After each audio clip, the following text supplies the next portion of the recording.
Donc moi j'ai commencé judo à 12 ans, au départ j'étais à PUC.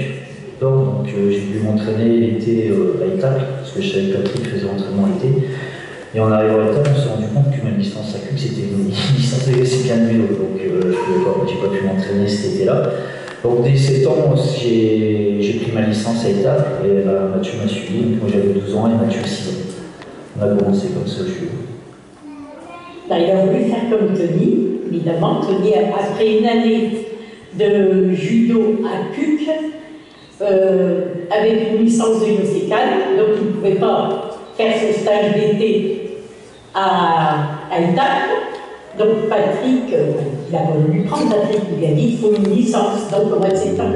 Il avait la hargne de gagner et de vouloir gagner. C'était un gagneur.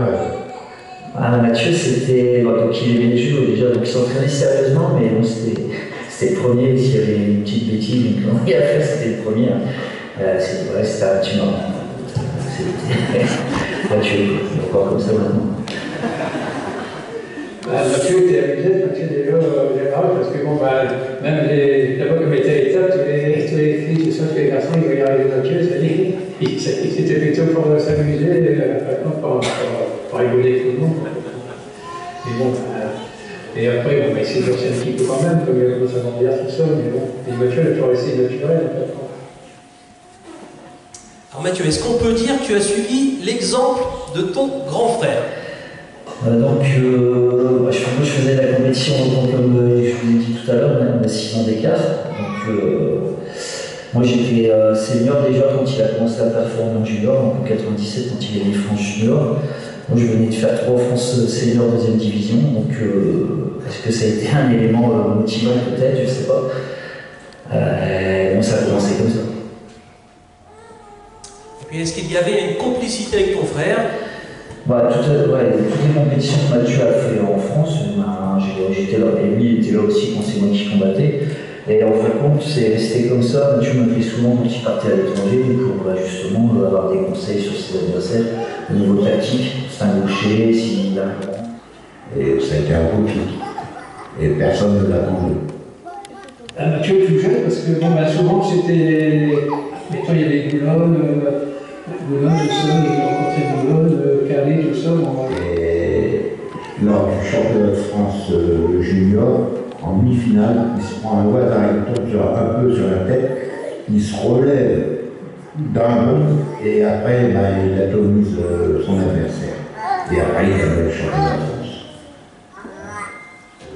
Mathieu est resté toujours, pour moi, il est resté toujours le même, la plupart des gens pensent comme moi je pense, mais il est resté vachement abordable et simple, normal.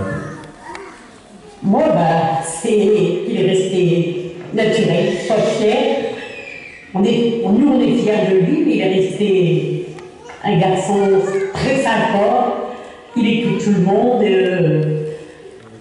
Avec Teddy, puis on m'a demandé de combattre, surtout en quart de finale et en demi-finale contre les Russes et les Japonais. Et ça se joue les 2 fois sur moi, où ça fait 2-2 pour match nul et ça se joue le dernier qui gagne.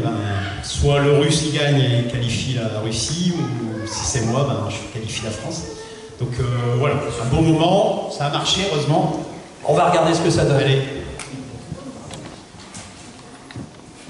Alors il y a encore quelques photos, excuse-moi, juste on n'a pas parlé, c'est une petite période intermédiaire, je ne sais pas si ça te parle ça. Il y avait des photos aussi avec Marcel Garvin, on les a pris. Ouais, exact, c'était après, je pense, le titre de champion de France junior. D'accord. 97. C'était l'une des premières fois où tu avais été mis à l'honneur à Étaples, donc c'est notre service des archives qui avait réussi à retrouver quelques photos de l'époque.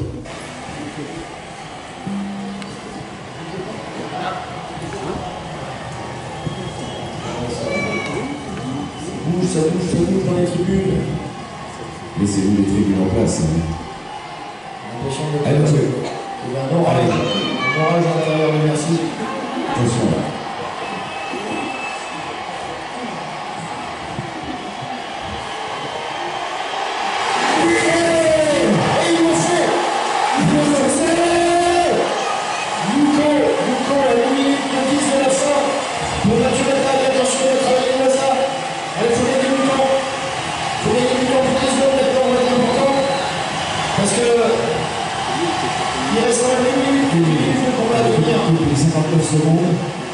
C'est magnifique.